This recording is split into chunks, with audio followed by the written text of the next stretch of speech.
வணக்கம். 2 acre 20 send இடம் தென்காசி மாவட்டம் அடைக்கலப்பட்டினத்தில் இருந்து பட்டமடையாரத்திலிருந்து கழனிகுளம் செல்லுகின்ற மெயின் ரோட்டில் அமைந்துள்ள இடம். கழனிகுளத்திற்கு மேல்புறம் அமைந்துள்ளது. அருகில் வீடுகள் அமைந்துள்ளது.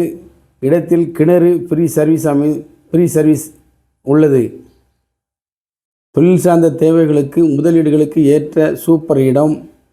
எதிர்காலத்தில் பிளாட்டுகள் மனைகள் அமைப்பதற்கு ஏற்ற இடம். இன்றைய முதலீடு நாளைய சேமிப்பு என்பது போல் இடம் அமைந்துள்ளது. ரோடு முகப்பு 300 அடிக்கு மேல் அமைந்துள்ள இடம். தொழில் சார்ந்த தேவைகளுக்கு போக்குவரத்திற்கு ஏற்ற சூப்பர் இடம். அடைக்கலப்பட்டினத்தில் இருந்து 5 நிமிடத்தில் இடத்திற்கு வந்துவிடலாம். இடம் தேவைப்படுவோர் கொடுக்கப்பட்டுள்ள எங்களது நம்பருக்கு தொடர்பு கொள்ளவும். நன்றி, வணக்கம்.